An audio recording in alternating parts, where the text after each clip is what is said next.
intitulé Après la pandémie, parce que pendant les temps de confinement et pendant les temps où nous ne pouvons pas nous réunir, l'apôtre Oscar avait commencé une série de messages où il était question de l'attitude que Dieu attend de l'Église avant, pendant et après la pandémie. Alors nous sommes arrêtés au pendant et moi je vais faire l'après. Alors le but de ce message, c'était de jouer au niveau de l'actualité et parler de ce qui se passe au niveau de l'actualité et avoir un regard biblique et je peux même dire un regard prophétique sur les différents événements que nous pouvons vivre, sur les différentes circonstances qui se sont passées dans les nations, notamment au travers la pandémie. Voilà, notamment au travers la pandémie. Et donc le but de Dieu, le but au travers de ce message que nous allons aborder, c'est vraiment d'avoir une lecture des événements selon la parole de Dieu. Est-ce qu'on peut dire lecture des événements ? Selon Dieu. Est-ce qu'on peut dire selon Dieu ? Pas selon une analyse scientifique, pas selon notre intellectualisme, pas selon nos pensées, pas selon la peur, mais selon les Écritures. Parce que la réalité, et nous le savons, on va le dire à chaque fois, tout ce que nous pouvons vivre, tout ce qui peut se passer sur terre, dans les différents drames qui peuvent se passer, les événements incompréhensibles, le Seigneur connaît toutes choses. Amen. Il a tout entre ses mains. Et nous avons vu la semaine dernière, donc on a essayé de traiter certaines choses, et j'ai dit que dans ce message, nous allons vraiment aborder, oui, nous avons vécu des choses que Dieu a permis. Oui, il y a eu une pandémie. Oui, il y a des choses qui sont inexplicables. Mais qu'est-ce que Dieu attend des chrétiens ? Qu'est-ce que Dieu attend de l'Église ? Quelle attitude nous devons avoir ? Quelle lecture nous devons avoir ?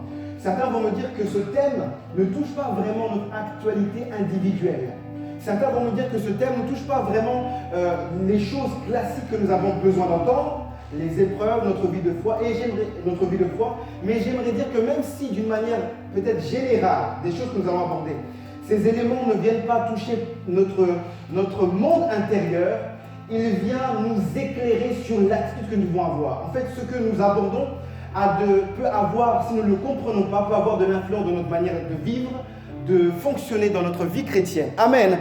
Jésus a dit une chose, vous êtes la lumière du monde. Et cette lumière doit éclairer. Cette lumière doit éclairer. Et je peux même dire, non seulement la lumière doit éclairer, mais la lumière aussi doit être éclairée. C'est-à-dire, nous devons éclairer par ce que nous sommes, par ce que nous représentons, mais nous devons être éveillés par rapport à ce qui se passe. Amen. Alors, mon rôle, c'est vraiment d'essayer de donner quelques points d'explication sur l'attente de Dieu dans cette période que nous sommes en train de vivre. Amen. Alors, la semaine dernière, sans pour autant revenir sur tout ce que nous avons dit, revenir sur ce que nous avons dit, nous avons pris le texte d'Apocalypse comme maintenant, Apocalypse 12 et Apocalypse 13.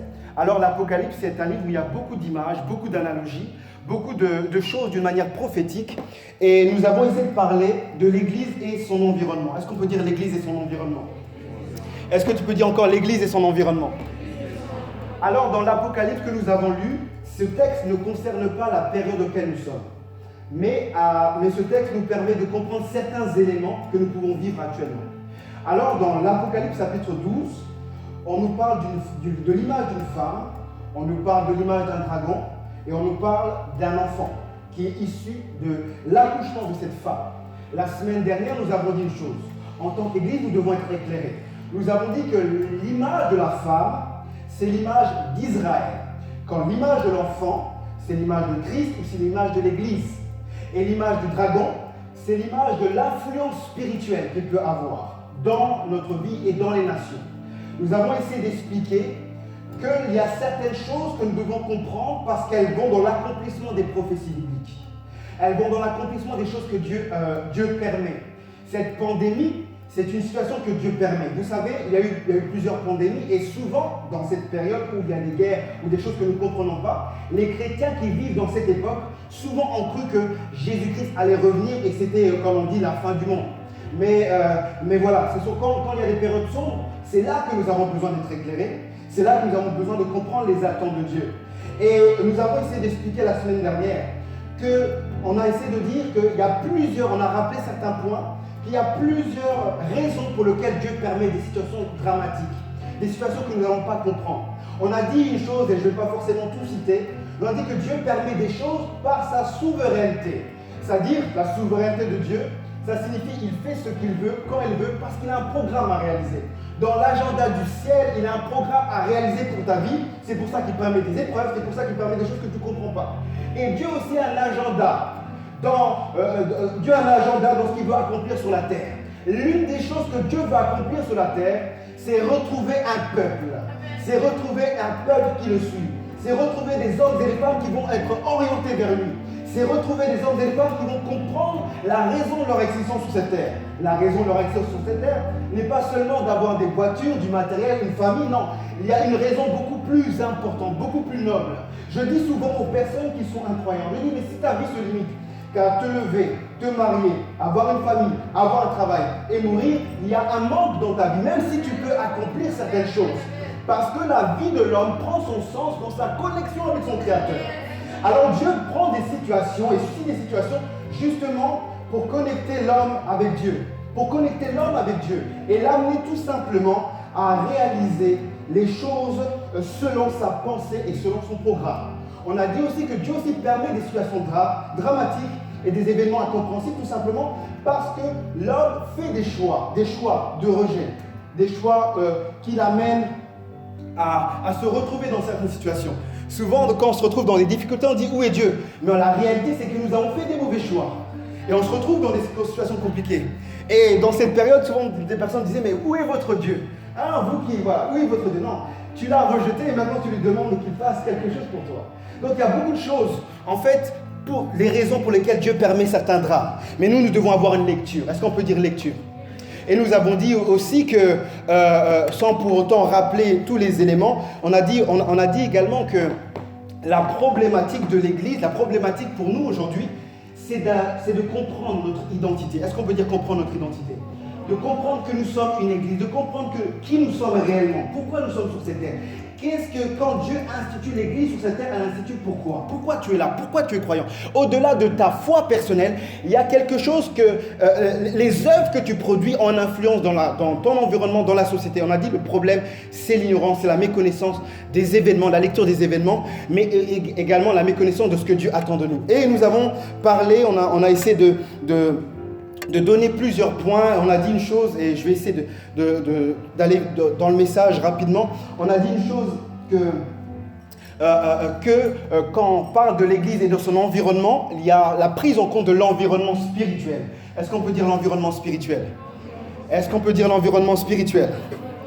Alors nous avons pris le texte d'Éphésiens chapitre 6 au verset 10 qui dit « Nous n'avons pas à lutter contre la chair et le sang, contre les dominations, contre les autorités, contre les princes méchants, princes de ce monde plutôt, et contre les esprits méchants. » On a dit qu'en fait, l'Église doit prendre en compte, l'Église doit prendre en compte l'environnement spirituel auquel elle se trouve. C'est pas qu'après la pandémie, l'environnement spirituel a changé. Non, l'influence du diable, l'influence néfaste, la Bible dit que le monde est sous la puissance du malin, ça a toujours été là. Mais nous devons comprendre que de la même manière où Dieu permet une situation dramatique, une situation qui a arrêté les nations dans le monde, de la même manière Dieu était en train de transférer un pouvoir particulier à l'Église. Est-ce qu'on peut dire amen? Il était en train de conférer un pouvoir particulier à tous les hommes et les femmes qui sont en Christ, qui ont la foi. Il arrête les nations parce que quand les nations sont arrêtées, qu'est-ce que les hommes et les femmes sont censés faire? Ils sont censés prier. Quand le peuple d'Israël s'est retrouvé en captivité, loin de sa terre d'origine, qu'est-ce que le peuple d'Israël devait faire? Il devait prier. Lorsque Daniel se retrouve dans la fosse au lion, qu'est-ce qu'il devait faire? Il devait prier. Lorsque des drames arrivent, lorsque des choses incompréhensibles arrivent, le peuple de Dieu se retrouve devant son Créateur. Et lorsque tu augmentes ta communion avec ton Créateur, c'est là que Dieu amène un transfert. Vous savez, comme dans le film Iron Man, Avengers, il y a comme une puissance, il est transformé, il n'est plus le même, il peut faire des exploits. Il y a une puissance qui est conférée. Et au travers ces temps difficiles, Dieu, ce qu'il a voulu faire, c'est réajuster l'Église dans sa position et amener un transfert. Parce que l'homme a besoin, l'incroyant n'a plus besoin de paroles, mais a besoin de la démonstration de la puissance. Et trop longtemps, nous avons eu plusieurs types de messages. Trop longtemps, nous nous sommes attardés sur des choses futiles. Et Dieu réagit les choses. Il met son peuple dans sa présence et il transfère la puissance, le pouvoir, les capacités de pouvoir maintenant influencer la société d'une manière différente. parce que les défis sont plus grands. Et nous avons dit la semaine dernière que on fait face aux mêmes défis, mais dans une autre dimension. C'est-à-dire, c'est comme si vous jouez vous faites le même sport, ou alors vous avez le même métier, mais sauf que vous êtes dans une adversité un peu plus, un peu plus importante. Donc on a les mêmes défis, mais nous sommes dans une autre cour. Et l'Église doit être préparée à ça. Amen. Et on a parlé des dominations. On a dit que les dominations, ce sont des esprits qui règnent sur une nation. Ce sont des esprits, des influences ténébreuses qui règnent dans une nation. J'ai pris l'exemple de la France en disant que cette nation a été bâtie, elle s'est développée par les philosophes de lumière. Et donc ces philosophes de lumière ont tout simplement instauré l'importance de la philosophie et de la littérature. Ça a mené le peuple et la nation à beaucoup réfléchir et tout doit être démontré par la raison. C'est pour ça que certains pays occidentaux sont beaucoup des pays qui raisonnent, mais qui n'ont pas un attrait, une proximité avec la spiritualité. Donc lorsque vous voulez parler maintenant de l'évangile, les gens vont raisonner, vont dire mais Jésus, est-ce qu'il a vraiment existé? Est-ce que cet homme a vraiment... C'était quelqu'un de bien, qui a fait du bien. C'était un homme qui a marqué l'histoire, un peu comme Bouddha, comme tous ces grands philosophes. Mais ils ne vont pas amener une certaine spiritualité, une compréhension que Jésus-Christ était plus qu'un homme. Il était la parole de chair. Et donc, la nation, les esprits qui règnent, quand on parle de domination, on parle des esprits qui règnent dans la nation. Et l'un des esprits qui règne, c'est la raison, l'incrédulité, voilà. Être loin des choses spirituelles. Donc ce sont des esprits qui règnent sur les nations. Et on dit que ces esprits, ce n'est pas qu'ils vont être délangés, mais l'Église, la confrontation de l'Église, c'est qu'on peut réduire leur influence par le règne de Dieu dans notre vie. Amen, on parlait de domination, on a parlé des autorités. Quand on parle des autorités, on parle, en fait, ça coïncide. Quand on parle d'autorité, on parle de gouvernement. On parle des personnes qui ont une influence dans notre manière de vivre, qui sont influencées par des lois, par certaines choses qui vont diriger la vie des situations. Quand on parle des autorités, on parle de l'influence des ténèbres dans un champ d'action décisionnel, dans un champ d'action qui va jouer tout simplement dans notre manière de vivre. Quand on parle des autorités, quand on parle des principautés, des princes de ce monde, on parle de l'influence des ténèbres pour amener la captivité, pour maintenir les hommes et les femmes dans l'ignorance, dans l'intelligence obscurcie. Et quand on a parlé des esprits méchants, on a parlé, ce sont des esprits du mal qui ont pour but de maintenir une emprise dans la vie des hommes et des femmes, mais également, quand on parle des esprits méchants dans les lieux célestes, on parle des esprits méchants qui provoquent, certains drames de la nature. C'est-à-dire que dans la nature, il y a des tornades, il y a certains éléments qui sont le fruit de la nature, mais il y a certaines choses qui sont provoquées par des esprits. Il ne faut pas croire que c'est seulement quand il y a une tornade, que c'est seulement le vent, et voilà. Non. Il y a des esprits qui amènent à ce qu'il y a ce type de fléau dans une... Ce n'est pas que la météo, il y a aussi des esprits qui opèrent dans ce domaine. Amen. Est-ce que nous sommes ensemble? Alors, et j'ai dit quelque chose, et ça va me permettre de rentrer dans mon message. J'ai dit quelque chose la semaine dernière. J'ai dit que d'une manière biblique et dans le domaine de l'actualité, nous devons savoir qu'il y a certaines choses qui peuvent se passer dans une nation qui peuvent avoir une influence sur toutes les nations. Est-ce que je me fais comprendre? Et nous allons le voir aujourd'hui. Dans le message, le but c'est vraiment de nous éclairer sur l'actualité et nous amener tout simplement à comprendre notre position en Christ et nous amener que nous devons être consacrés encore plus aujourd'hui qu'hier parce que notre rôle en tant que serviteur de Dieu, c'est de préparer l'Église au retour de Jésus. C'est de préparer l'Église à la rencontre de son Créateur. C'est de préparer ton cœur à rencontrer le Seigneur, mais aussi à t'amener à demeurer dans la sainteté, dans l'obéissance de la parole. Alors aujourd'hui, je veux parler encore d'un système. En fait, là, pendant quelques temps, je vais parler de plusieurs systèmes dont l'Église fait face. On a parlé de l'environnement spirituel, qui était le même, les esprits méchants, les esprits territoriaux, voilà, toutes ces choses que j'ai dit. L'Église se retrouve, les mêmes esprits sont là, mais l'Église, par la puissance que Dieu a déposée, on a un autre niveau d'adversité. L'environnement aujourd'hui, je veux parler, c'est de parler de la sphère politique. Est-ce qu'on peut dire la sphère politique? L'Église et la sphère politique. Mon but de ce message, c'est pas de faire de la politique, mais de donner quelques éléments qui vont nous permettre de comprendre qu'en tant qu'Église, en tant que chrétiens, nous devons être éveillés sur certaines orientations, certaines décisions qui peuvent être prises dans les nations. Comme je prends l'exemple, j'ai pris l'exemple la semaine dernière, que à chaque fois qu'une nation puissante, certains éléments se passent dans une nation puissante, ça a une influence de notre nation. J'ai pris l'exemple des États-Unis. Chaque fois, le fait qu'elle soit cette puissance économique, cette force, quand il va se passer certaines choses dans cette nation, ça va avoir des conséquences sur les autres nations. Et j'ai pris l'exemple d'Israël. Quand Israël, par exemple, il y a une bombe, il y a un méfait, il y a quelque chose de particulier qui va se passer, ça va avoir un impact dans les nations parce que cette nation a un caractère prophétique. Amen. Est-ce qu'on peut dire caractère prophétique? Alors, celui qu'on peut appeler l'un des pionniers, l'un des ancêtres, l'une des personnes qui a été un pionnier dans le domaine de la politique, il s'appelait Nimrod, ou Nemrod, je ne sais pas comment on dit ça, Nimrod, je vais dire ça comme ça, Nimrod, dans le livre de Genèse que nous avons lu, Genèse au chapitre 10, on nous parle de Nimrod. En fait, pourquoi je parle de l'Église et de la sphère politique? Tout simplement parce que quand l'Église, elle veut influencer une nation, une région, un pays, elle doit prendre en compte les différentes sphères auxquelles elle est confrontée. Il y a la sphère spirituelle, il y a la sphère politique, il y a la sphère des médias, il y a différents éléments qui sont des diffuseurs, sont des montagnes, et l'Église doit prendre conscience que, en fait, pour manifester, pour maximiser son influence, elle doit comprendre comment ça fonctionne. Est-ce qu'on peut dire comment ça fonctionne? Donc l'une des personnes qui a été, qui est caractérisée dans la Bible, parce que la Bible parle de tout, qui nous permet d'avoir une lecture sur la politique, sur comment certains éléments de la politique, c'est Nimrod, comme il est révélé dans Genèse au chapitre 10 que nous avons lu. Alors Nimrod signifie rebelle, et c'est le premier homme à avoir conduit l'humanité dans d'autres divinités. C'est-à-dire que Nimrod était un homme qui avait un esprit de conquête. Est-ce qu'on peut dire un esprit de conquête? Il bâtissait des villes, mais en même temps, lorsqu'il bâtissait des villes, il amenait une influence spirituelle dans les villes. En d'autres termes, ce que je veux vous dire par là, avant de plutôt rentrer dans mon message, quand on parle de Nimrod, et je ne vais pas forcément développer trop son histoire, mais l'esprit de Nimrod, c'est que c'est caractérisé par un esprit de conquête et de domination. Quand on parle de la sphère politique, on parle de conquérir, on parle de domination.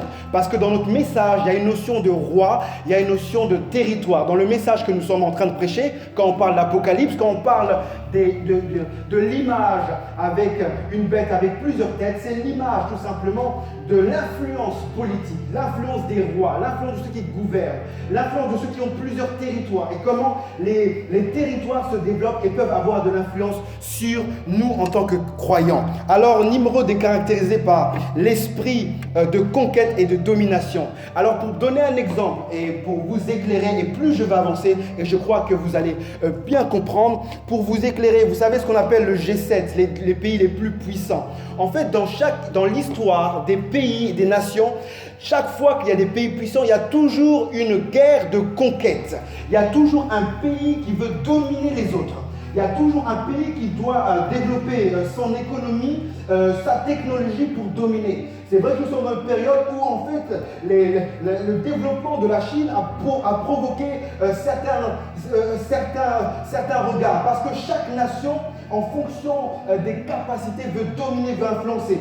Et l'esprit de Nimrod, c'est un esprit, c'est vrai, de conquête, mais c'est un esprit de domination. Et nous sommes dans un temps où, si on peut remarquer au niveau de l'Union européenne, les nations, la nation qui influence, qui est leader dans l'Union européenne, c'est l'Allemagne. Amen. Amen.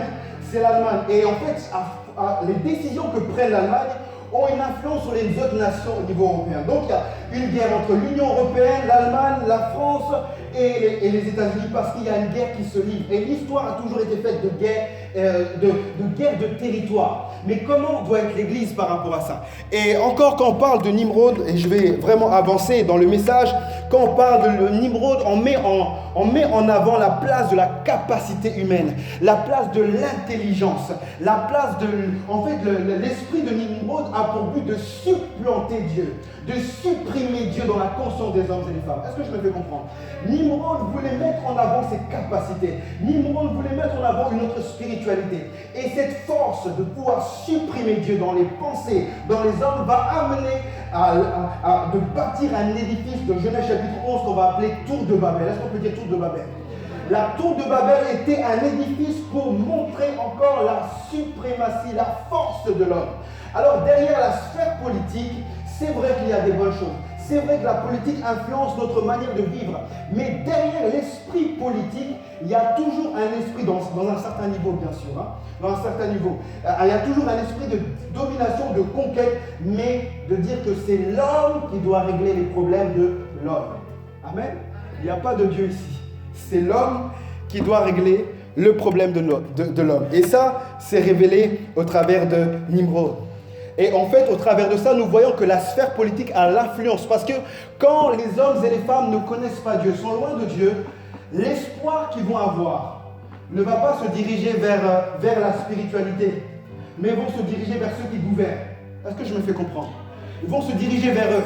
Ils vont mettre leur espoir vers eux. Et malheureusement, quel que soit, en fait, souvent on met confiance en quelqu'un, on va dire non, notre vie va changer, on est content aux élections. Ah, vraiment, on sait que vraiment tout le monde va être riche, tout le monde va se développer. On est vraiment content. Et après, au bout d'un certain temps, on est déçu. On est déçu, on commence à défiler dans la rue. Et après, il y a quelqu'un d'autre qui va venir.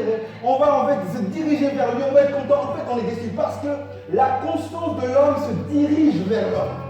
Et l'esprit, la sphère politique, c'est d'amener la place de l'homme, développer la place de l'homme, que l'homme peut bâtir toute chose. Amen.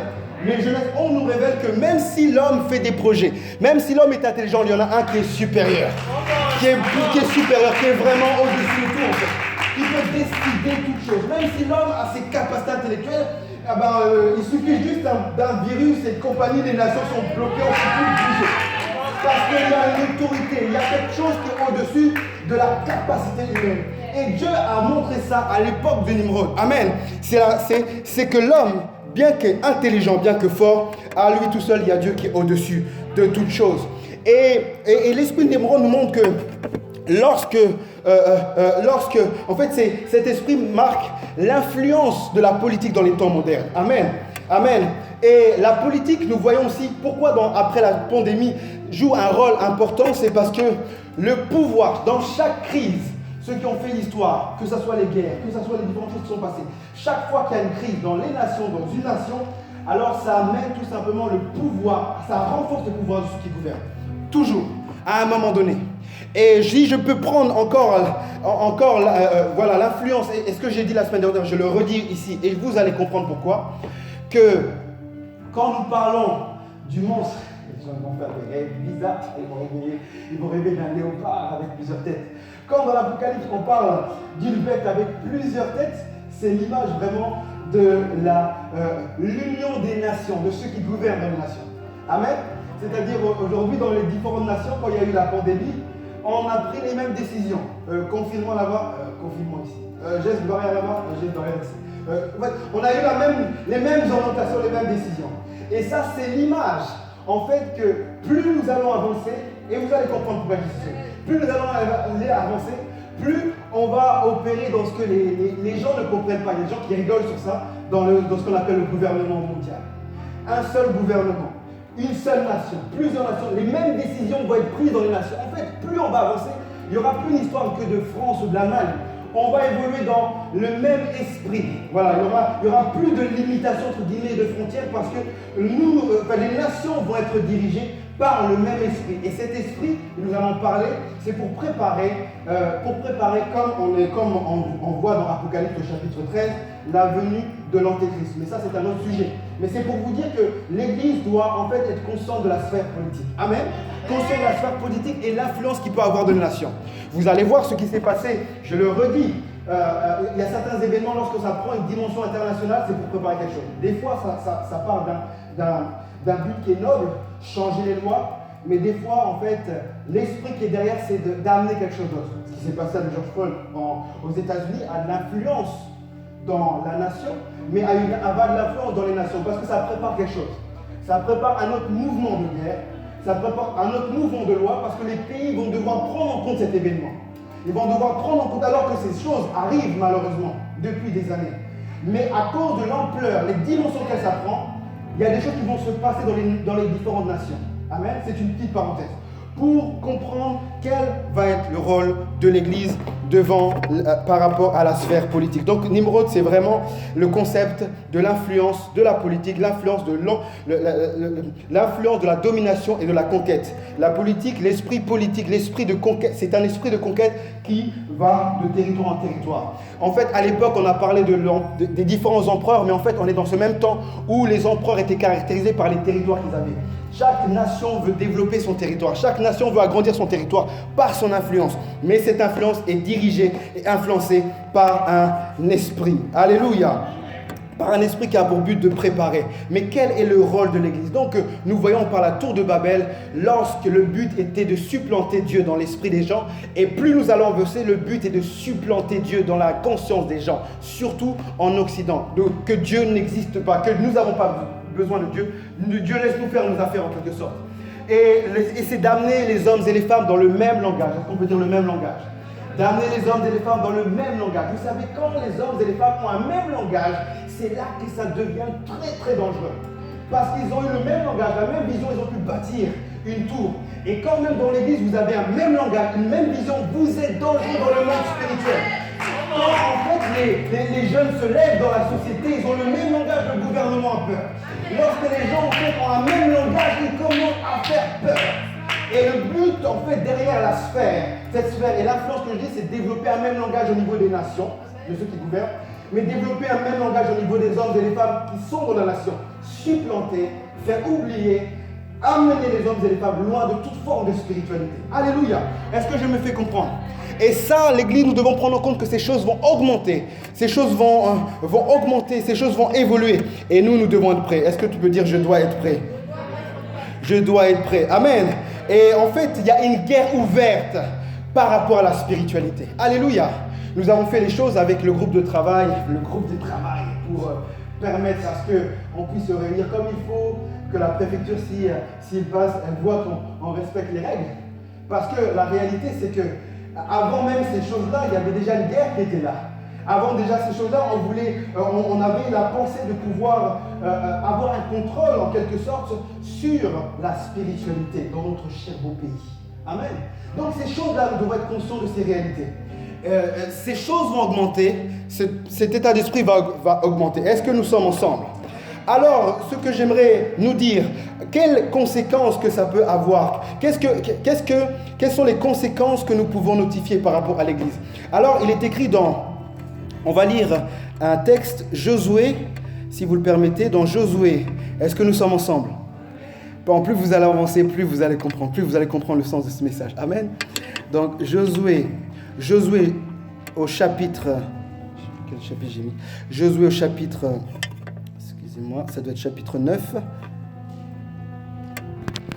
Je vais le relire. Excusez-moi. Oui, Josué chapitre 9, du verset 1 au verset 5. Il est écrit, c'est pour donner une image de ce que nous traitons aujourd'hui, il est écrit à la nouvelle de ces événements, tous les rois qui se trouvaient à l'ouest du Jourdain, dans la montagne, dans la vallée et sur toute la côte de la mer Méditerranéenne, jusque près du Liban, les Hittites, les Amoréens, les Cananéens, les Phéréziens, les Héviens et les Jébusiens. Je relis. À la nouvelle de ces événements, tous les rois qui se trouvaient à l'ouest du Jourdain, dans la montagne et dans la vallée et sur toute la côte de la mer Méditerranéenne, jusque près du Liban, les Hittites, les Amoréens, les Cananéens, les Phéréziens, les Héviens et les Jébusiens, s'unirent d'un commun accord pour combattre ensemble contre Josué et contre Israël. Je relis. S'unir d'un commun accord pour combattre ensemble contre Josué et contre Israël. Est-ce qu'on peut lire encore ce verset? S'unir d'un commun accord pour combattre ensemble contre Josué et contre Israël. Alors, pour contextualiser ce passage, alors dans ce passage, c'est Josué et le peuple d'Israël. Josué, où Dieu lui avait donné qu'il devait continuer la mission de Moïse, gagner plus de territoire, gagner avec l'Éternel. Dieu lui confère plusieurs territoires. Et quand Dieu marche avec eux, ils perdent plusieurs victoires, et les choses avancent, les choses évoluent, le territoire augmente. Dans le livre, nous voyons ça dans le livre de Josué au chapitre 9. On voit que les territoires, le peuple d'Israël a plusieurs territoires et compagnie. Et en fait, qu'est-ce qui se passe? C'est que les rois de l'époque vont entendre que ce peuple-là, ils sont en train de gagner du terrain. Ils vont s'unir ensemble. Les peuples, les rois des différentes contrées. C'est comme si le peuple espagnol ou un peuple prend de l'ampleur et on est conscient de ses exploits. Donc qu'est-ce qu'on veut faire? On veut arrêter la percée, l'émergence de ce peuple. Les rois vont s'unir ensemble pour mieux les contrer. Qu'est-ce que cette image symbolise?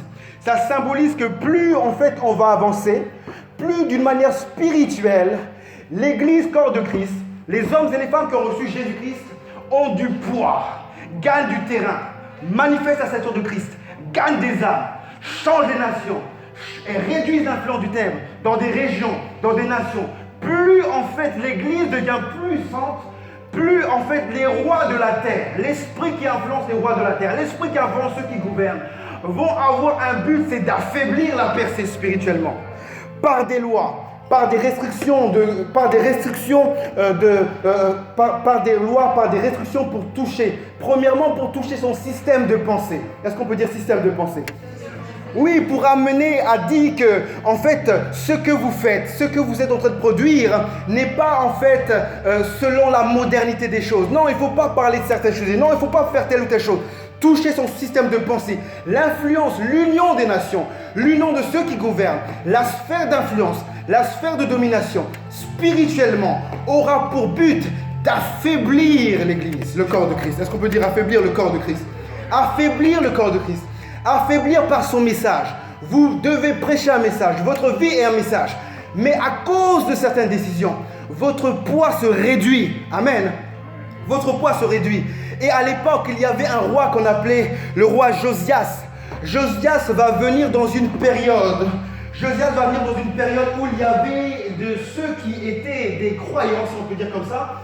Mais il y avait aussi une période où il y avait du mélange parmi le peuple de Dieu. Et le roi Osias est utilisé pour amener la réforme, le changement du peuple de Dieu, amener le peuple de Dieu à marcher dans la crainte. De la même manière que Josias, qui était roi, qui gouvernait, avait pour but d'influencer le peuple, de la même manière que dans la sphère politique, dans la sphère des nations, le but va être non seulement de toucher le système de pensée, le but va être d'affaiblir l'Église par des lois, le but également va amener l'Église dans la paralysie spirituelle. Amen. Paralyser son efficacité. Est-ce que nous sommes ensemble? Paralyser son efficacité. Soyons conscients en fait de ces réalités. Les nations avancent. La sphère politique a son influence dans la cité. La sphère politique a son influence dans les nations. Mais nous, l'Église, nous devons être conscients en fait que si nous n'augmentons pas notre degré de spiritualité, si nous n'augmentons pas notre degré, notre esprit prophétique à comprendre les événements, les temps, les saisons, alors il y a un moment donné où notre efficacité va être paralysée. Nous voudrons avancer, mais nous ne pourrons pas avancer parce que nous n'avons plus la force. Et lorsque l'influence des nations, des gouvernants, de ceux qui ont une sphère particulière, toujours dans ces moments-là, à la fois il y a le réveil spirituel qui peut se produire, et je pense que nous tournons vers un réveil spirituel. Est-ce qu'on peut dire amen? Oui, nous tournons vers un réveil spirituel dans les nations. Oui, nous tournons vers un réveil spirituel dans les nations. On n'en parle pas assez, mais dans les nations, les hommes et les femmes sont en train de chercher Dieu. Dans les nations, il y a quelque chose qui est en train de se passer. Mais en même temps, même s'il y a cette percée d'ordre spirituel, même s'il y a ce réveil d'ordre spirituel, le danger c'est l'assouplissement. Est-ce qu'on peut dire assouplissement? L'influence de cette sphère a pour but d'assoupir, de vous amener à être dans le sommeil sur le plan spirituel. Chaque fois qu'il y a un mouvement, chaque fois qu'il y a un shift, un mouvement, les choses où l'Église doit jouer un rôle particulier, il y a à la fois réveil, mais il y a à la fois aussi sommeil spirituel. Amen. Il y a un sommeil qui s'installe. Vous savez comment certains pays comme la Turquie, comme la Syrie, dans les textes que nous voyons dans la parole de Dieu, dans le Nouveau Testament, en Corinthiens, C'était des nations qui étaient des nations où il y avait un peuple qui était né de nouveau, croyant. Mais à un moment donné, au moment où Dieu fait un mouvement, à la fois Dieu veut réveiller, mais l'esprit qui est derrière, c'est le sommeil spirituel. Ah, j'ai vu quelqu'un bailler, alors il ne faut pas dormir. C'est le sommeil spirituel. Amen. C'est le sommeil qui veut s'installer. Paralyser, comme je dis, infecter les nations, paralyser, toucher le système de pensée. C'est ce dont nous devons en fait veiller et ce que nous allons faire face, nous en tant qu'Église. L'Église et la sphère politique. Alors aujourd'hui, je voulais vraiment développer le premier système, enfin l'un des systèmes, l'influence que les nations vont avoir parmi les peuples, mais aussi le rôle que doit jouer l'Église, c'est-à-dire d'être éveillé et de comprendre que derrière toute influence des nations, dans les temps auxquels nous vivons, derrière toute influence des orientations, des gouvernements de différentes nations, dans certaines décisions, pas toutes les décisions, il ne faut pas devenir paranoïaque, mais certaines décisions auront pour but d'arrêter la percée de l'Église. Amen. L'Église pour le Christ, à percer les enfants de Dieu. Au lieu de veiller, vous commencez à dormir. Au lieu, là, comme il y a le déconfinement, il y a le soleil. Bon. Avant, on priait, on avait peur de la maladie, on avait peur. On priait, ah Seigneur, étends ta main, protège. Là, la prière, ça commence à diminuer. L'été arrive, les choses reprennent, la vie normale reprend, alors on commence à baisser. Et vous savez, c'est dans le mauvais jour que le diable vient frapper à la porte. Et le mauvais jour, c'est lorsque vous commencez à baisser la garde. Les mauvais jours, c'est lorsque vous commencez à ne plus veiller. Et mon rôle aujourd'hui, au travers de ce message qui est vraiment complexe, on parle de plusieurs choses, c'est de nous amener à comprendre que nous devons déjà nous intéresser à l'actualité, pas dans la théorie du complot et compagnie, mais nous intéresser à comprendre que, oui, Jésus revient bientôt. Et de comprendre que tous les messages que nous écoutons, la foi que nous avons, ont pour but tout simplement d'être trouvés agréables. Et aussi de nous amener à comprendre que le Seigneur est en mouvement. Il est en mouvement. Le choix que nous avons fait un jour de suivre Dieu dans notre vie, le choix que nous avons de vouloir faire plus de sacrifices, d'être dans la prière, d'être dans le jeûne, d'être dans la méditation, c'est le meilleur choix que nous avons pu faire. Que rien ne nous arrête, en fait. Que rien ne nous amène à sommeiller. Que rien ne nous fasse penser aussi que nous sommes là juste pour accompagner les autres. Non, non, non. Tu as une mission. Il y a un réveil qui doit être dans ta famille. Il y a un réveil qui doit être dans ta région. Il y a un réveil qui doit être dans ton travail. C'est le temps du réveil des nations.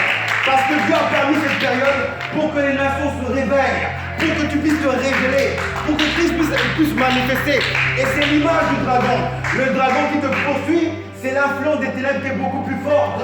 Parce qu'il sait ce qui s'est passé. Le diable connaît, sait exactement dans quelle période nous sommes. Il sait qu'il a peu de temps. Il sait que nous sommes dans une période où en fait il y a quelque chose qui est en train de se passer. Il y a un pouvoir comme Iron Man. Il y a un pouvoir qui est donné et qui nous donne d'être puissants. En fait, le pouvoir se manifeste lorsque tu commences à parler, les choses changent. Lorsque tu commences à prier, les choses changent. Lorsque tu commences à prier pour la vie d'un homme, les choses changent. Nous sommes arrivés dans ce temps-là. Et ce temps-là, comme je dis la semaine dernière, sera caractérisé par une chose. Chaque fois qu'il y a politique à contre-pouvoir, chaque fois que Jésus-Christ a parlé à Pilate, il parlait d'un royaume, il parlait d'un président, mais Jésus aussi représentait un royaume. Nous sommes dans un temps où il y aura un contre-pouvoir. Nous sommes dans un temps où, et c'est vrai, je le dis avec la vérité, je le dis vraiment par le Saint-Esprit, que nous sommes dans des temps où les nations, ou alors d'une manière locale, que ce soit les députés, que ce soit les maires, que ce soit ceux qui opèrent dans une certaine influence, vont commencer à demander la prière. Parce que nous sommes dans un temps de réveil. Et quand Dieu nous dit la prière, il touche. Et les gens vont commencer à dire, oh, on a besoin de prier. Il faut que la vie aille ensemble. Il faut que, en fait, les chemins vont diminuer. Oui, il faut que la prière, nous sommes dans cette période-là. C'est pour ça qu'on n'a pas le temps de dormir. Ah, on n'a pas le temps de dormir. On n'a pas le temps de dormir. Les gens doivent se lever. Les choses doivent changer. On n'a pas le temps. C'est le temps du réveil. C'est le temps du réveil. C'est le temps du réveil. Est-ce que nous pouvons nous lever dans la prière? C'est le temps du réveil. Oui, c'est le temps du réveil. Augmente ta spiritualité. Oui, il y a autre chose. Il y a autre chose que Dieu veut faire avec toi. Si Dieu t'a donné la vocation politique, gloire à Dieu, tu vas influencer. Mais je peux te dire que tu peux influencer sans pour autant faire de la politique. C'est une question d'appel. Oui, il y a certains qui sont appelés ici. Mais il y en a d'autres qui doivent opérer et manifester leur influence par leur degré de spiritualité. Il n'y a pas très longtemps, un pasteur qui du côté de Toulouse a confirmé cette pensée en disant une chose, c'est que c'est la première fois, enfin l'une des premières fois en tout cas qu'il est confronté à ça, que le maire de la ville dise oui, c'est vrai que nous avons des décisions à prendre, c'est vrai qu'on a pris certaines décisions, mais pasteur, on a besoin de la prière. Amen. Ce temps est arrivé. Amen. Ça se fait dans une nation. Mais vous allez le voir ici. Amen. Vous allez le voir ici. Oh oui, vous allez le voir. Certains peut-être, pour que, je ne sais pas, le site échange. Oui, on a fait des politiques, oui, on a fait des choses, mais il y a des choses qui changent par la prière. Amen. Il y a des choses qui changent par la prière. C'est pour ça, Église, nous devons augmenter notre degré de spiritualité. Prions dans le nom de Jésus pendant quelques instants par rapport à cette parole. Prions pour faire partie de ces hommes et les femmes qui vont tout simplement opérer dans cette dimension.